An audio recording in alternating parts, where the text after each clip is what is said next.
Diet in pregnancy topic पर मैं आज डिस्कस करूंगा, क्योंकि जैसे ही किसी फैमिली में प्रेगनेंसी होती है तो सबसे पहले पेशेंट या उसके अटेंडेंट ये सवाल पूछते हैं, डॉक्टर साहब क्या खाएं और क्या ना खाएं। घर के जो सीनियर लोग हैं वो कुछ एडवाइस करते हैं, बूढ़े बुजुर्ग कुछ और एडवाइस करेंगे, रोज़ की आंटी कुछ बताएगी, वर्क प्लेस पे कलीग्स कुछ एडिशनल बताएंगे, और सबसे बड़ी बात है कि पेशेंट जो है उसका टेस्ट सेंसेशन अल्टर हुई होती है प्रेगनेंसी में, डिसड्यूसिया जिसे हम बोलते हैं, और नाजिया वोमिटिंग तो रहता ही रहता है, तो उसकी वजह से वो पेशेंट कुछ खा नहीं पाता। सो एक सॉर्ट ऑफ कंफ्यूज्ड स्टेट बन जाती है। तो इसी पॉइंट को दिमाग में रखते हुए हमने कुछ लॉजिकल और साइंटिफिक तरीके से जो हमारी एलोपैथी मेडिसिन है उसके नॉर्म्स को फॉलो करते हुए कुछ पॉइंट्स रखे हैं जो हमें हेल्प करेंगे कि क्या क्या हमें प्रेगनेंसी में खाना चाहिए। क्योंकि ये जो सीनियर्स हैं इनमें से काफ़ी जो एडवाइस करते हैं, घर में बड़े बुजुर्ग से एडवाइस करते हैं, इसमें काफ़ी चीज़ें ठीक भी होती हैं बट ये साइंटिफिक नहीं होती। वही पुराने कस्टमरी टैबूज और जो मिथ्स हैं उसको फॉलो कर रहे होते हैं। कुछ जो मैं पॉइंट्स बताऊंगा जो हमें हेल्प करेंगे प्रेग्नेंट लेडी को डाइट किस तरह से लेना चाहिए उसके लिए। सबसे पहले ये हमें समझना ज़रूरी है कि प्रेगनेंसी पर से is not a disease. Pregnancy कोई बीमारी नहीं, it is a normal physiological phenomena. और जब एक नॉर्मल चीज़ है तो इसके लिए खाने की तो किसी चीज़ की मनाही होनी नहीं चाहिए।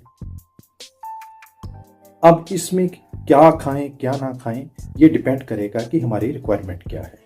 तो इसके लिए हमें समझना होगा कि प्रेगनेंसी को जैसे हम लोगों ने एलोपैथी मेडिसिन में हम लोगों ने डिवाइड किया होता है 3 ट्राइमेस्टर में, पहले 3 महीने, बीच के 3 और आखिरी 3। First trimester, second and third. Her trimester की अपनी रिक्वायरमेंट है। पहले 3 महीने में अभी प्रेगनेंसी जस्ट बच्चा जो अभी स्टार्ट हुआ है, इम्प्लांटेशन स्टार्ट हुई है, तो कण मात्र है, तो रिक्वायरमेंट बॉडी की कम है।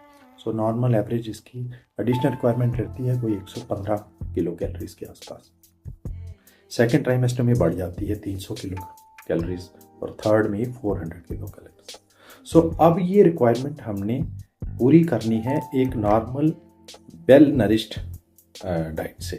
क्योंकि well nourished in the sense कि इसमें प्रोटीन कितना है, कार्बोहाइड्रेट कितना, फैट कितना है, ये कैलोरीज वहाँ से आनी चाहिए, पूरी फिक्स मात्रा है इसकी कैलकुलेटेड। तो वो जब हम एक अच्छा सा डाइट लेंगे, वेल नरिश्ड डाइट लेंगे, तो उससे हमें ये पूरा मिल जाएगी।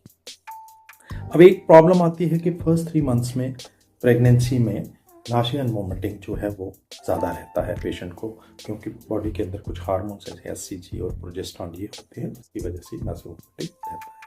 अब नॉर्मल जो कस्टमरी जैसे पेशेंट कन्वेंशनली खा रहा है, पराठे ले रहा है सुबह मॉर्निंग में से, तो वो हो सकता ना ले पाए, और इसके चलते फर्स्ट 3 मंथ्स में थोड़ा सा वेट लॉस अगर हो भी जाता है तो इसको इतना सीरियसली लेने की ज़रूरत नहीं है। लेकिन बॉडी में जो मिनरल्स हैं, इलेक्ट्रोलाइट्स हैं और हाइड्रेशन है वो मेंटेन रहनी चाहिए। इसके लिए अल्टरनेटिव्स ये है कि लिक्विड्स ले सकते हैं, जूसेस ले सकते हैं अपनी चॉइस के, ग्लूकोज वाटर ले सकते हैं, कोकोनट वाटर ले सकते हैं।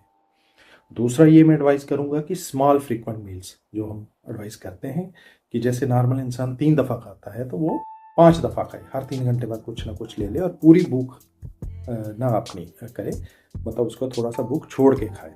तो इस तरह से वो अपने जो है वो रिक्वायरमेंट्स को पूरा कर सकता है।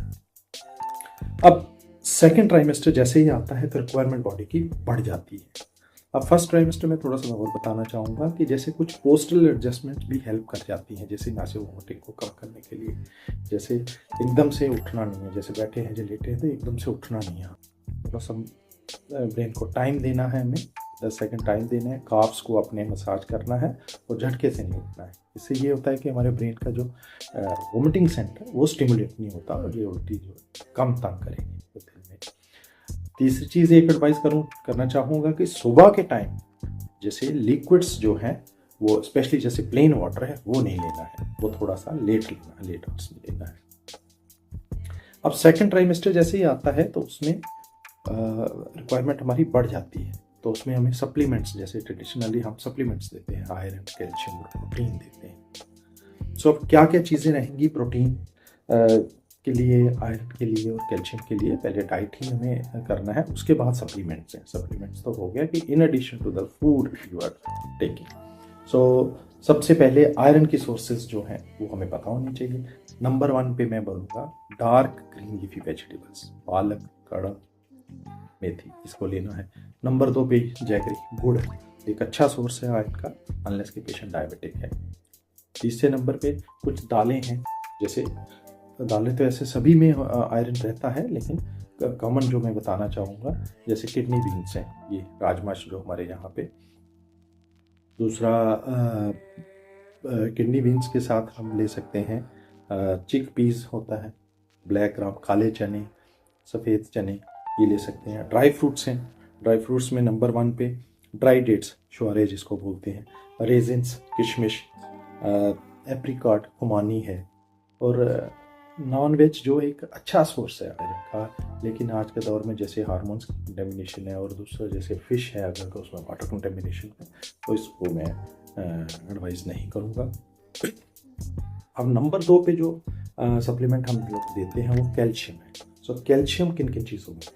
तो कैल्शियम का number 1 milk and milk products, दूध और दूध की बनी हुई चीज़ है। सो नंबर 1 पे जैसे 1 किलो दूध में 1 ग्राम कैल्शियम मिल जाता है, और यही रिक्वायरमेंट रहती है हमारी प्रेगनेंसी में, 1 ग्राम कैल्शियम की। सो 100 ग्राम चीज़ जो है, पनीर, उसमें भी 1 ग्राम कैल्शियम मिल जाता है।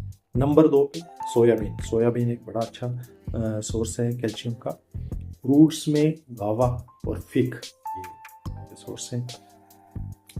रागी जो आजकल काफ़ी आप किसी भी फॉर्म में इसको रागी को यूज़ कर सकते हैं, जैसे फॉर एग्जांपल उपमा बना